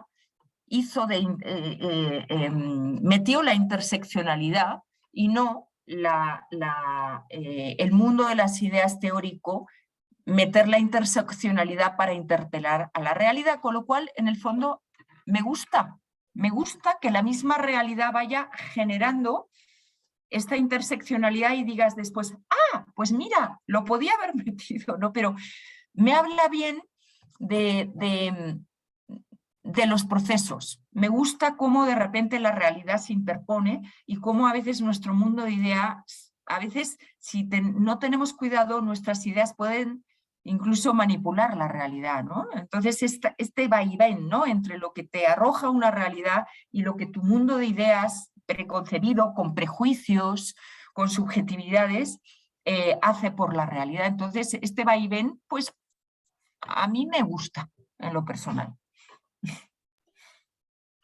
Gracias. Gracias, Olga. Yo la verdad es que ya no agregaría mucho más, Ivonne. Gracias por tus preguntas. Me gusta retomar el tema de la madurez, ¿no? Pues son estos años en que hemos podido ir madurando en todo, ¿no? O sea, hasta ahora que el proyecto de investigación se ha vuelto un proyecto, pues que nosotros vamos haciendo nuestros productos, ¿no? Pero que acaba siendo un proyecto súper grande. O sea, tenemos, además de los investigadores de sociedad civil involucrada, tenemos alumnos involucrados. O sea, es un proyecto, la verdad, que como que va a dar para mucho más. Y el tema del acceso a la información es que yo creo que aunque creemos que tenemos mucho acceso a la información, estamos rebasados. Y la gente que atiende, que está con ese contacto directo con las personas, son muy pocas. Y entonces están rebasadas. Y además, en este contexto de pandemia, donde, ¿no? Si no se les desata un contagiadero de COVID, ya se les desató un contagiadero por otras enfermedades, porque pues ahora como vienen muchos niños, entonces está habiendo más enfermedades típicas de niños en los albergues y se está haciendo un desastre. O sea, y no hay recursos, ¿no? Entonces es un tema. Me quiero regresar al tema del papel de los organismos y de las organizaciones internacionales. No quiero, o sea, porque quiero ser como muy crítica sobre ese respecto, que aunque han dado capacidades, tampoco tenemos que dejar de ser críticos con ese papel que están teniendo y que se están metiendo, porque por lo mismo que dije hace rato, ¿no? Los tenemos metidos a nivel gobierno estatal. Entonces hay que tener mucho cuidado también con eso, o sea, de cómo miramos, ¿no? Eso que nos están dando, o sea, hay que mirarlo con perspectiva. Yo que soy un poco crítica, ¿no? O sea, con estos procesos, entonces nada más, porque no quiero que se haya interpretado que hace rato dije, ay, han sido maravillosas sus aportaciones, sí, o sea, han dado cosas, ¿no? Muy positivas, donde se ha dado fortalecimiento a nuestras instituciones, pero no por eso no vamos a dejar de ser críticos y mirar otras cosas que pueden resultar también dañinas, ¿no? Entonces, y bueno, en tema de política, también, pues un tema, pues va a ser ahora qué va a pasar con la Comar, ¿verdad? Que la va a agarrar el Instituto Nacional de Migración. Y ese va a ser un tema que nos está abriendo otra cosa que puede tener consecuencias también gravísimas. Vamos viendo qué pasa. No acabamos, no. Es este tema y todo lo que pasa a su alrededor está corriendo demasiado. Yo me acuerdo cuando empecé a trabajar con el tema de migración en tránsito, fue en el 2008, que estaba yo estudiando mi doctorado en Madrid, y me costó tanto trabajo poder tener acceso a documentos e información, que de verdad yo decía, ¿no? Además el acceso a internet era muy diferente. Y ahora, ¿no? Es como brutal que en meses, ¿no? En meses pudimos nosotros recuperar 120 documentos para hacer el análisis de consecuencias de la pandemia, específicamente en temas de migración a nivel mundial, ¿no? Y los recuperamos en 3 meses, recuperamos 120 documentos, o sea, es una locura. Sí. Bueno, les pongo en el chat una... Te has silenciado, Adriana. Ya, perdón. Les pongo en el chat lo del Journal of Poverty y ya, nada más. Muchas gracias.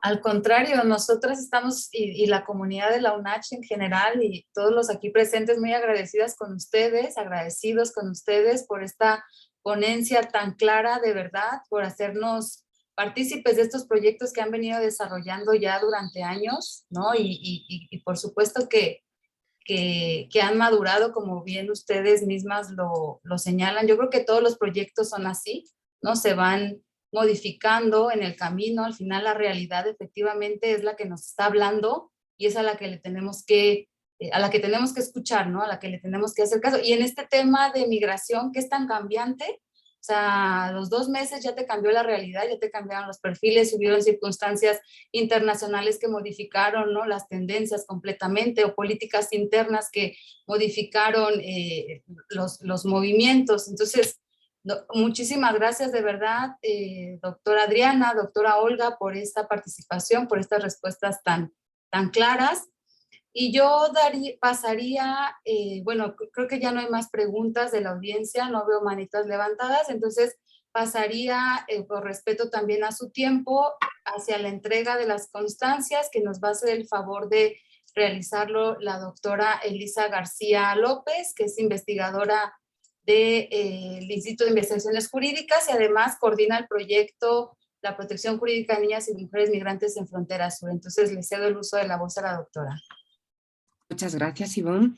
Pues en nombre de todo el equipo de los profesores que integramos el Instituto de Investigaciones Jurídicas con nuestro director, el doctor Omar Jiménez Ojeda, quiero reiterarles nuestro agradecimiento por una intervención tan sumamente espléndida que nos permite comprender la compleja realidad que estamos viviendo. Y en este contexto y bajo la premisa de que el orden de los factores no altera el resultado, voy a dar lectura a las constancias con la idea de que nos gustaría alguna vez entregarlas en personas, porque la verdad sería un placer contar con ustedes aquí para que nos sigan compartiendo los resultados de su investigación.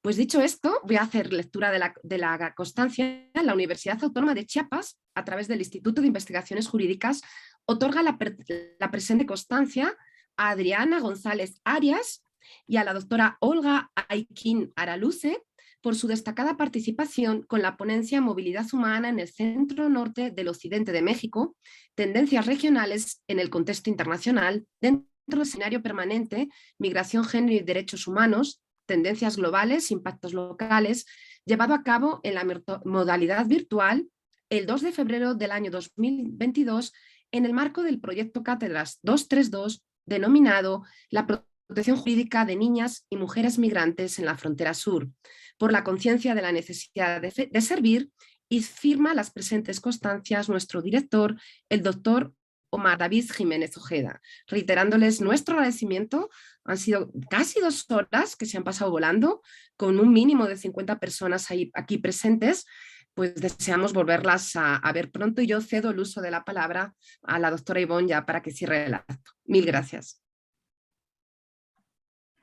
Muchísimas gracias, doctora Elisa. Nuevamente, pues no me queda más que agradecerles a todas y todos por su tiempo esta mañana, de manera muy, muy especial a nuestras invitadas por compartir con nosotros esos valiosos conocimientos, y reitero la invitación posterior de la doctora Elisa a que en una sesión posterior, y cuando ya a lo mejor estén más madurados los resultados que ahora tienen de esta segunda fase del trabajo de campo, nos puedan acompañar en este seminario. Nos encantaría tenerlas nuevamente. Y pues no me queda más que invitarlos a nuestra siguiente sesión, que se llevará a cabo el próximo 2 de marzo. En esta sesión nos va a acompañar el maestro Ariel Ruiz Soto con la ponencia La relación e impacto de la política migratoria de Estados Unidos en México, y él es analista de políticas del Instituto de Política Migratoria de Estados Unidos. Entonces, pues invitadísimos, invitadísimas todas y todos. Muchísimas gracias también a quienes se mantuvieron conectados en esta transmisión. Fueron efectivamente entre 50 y 60 personas de manera constante durante todo el evento. Entonces, pues muchísimas gracias y nos vemos en nuestra siguiente sesión. Doctoras, muchas gracias. Muchas gracias a ustedes. Muchas gracias por la invitación. A ustedes. Nos mandarán, sí. Perdón, doctora, adelante, le interrumpí. No, que espero que nos inviten a su siguiente seminario. Sí, claro que sí, con mucho para gusto. Tener el link y todo. A mí me interesa mucho ese tema. De acuerdísimo, con mucho gusto. Gracias. Gracias. Adiós. Buena tarde. Buen día. Bye.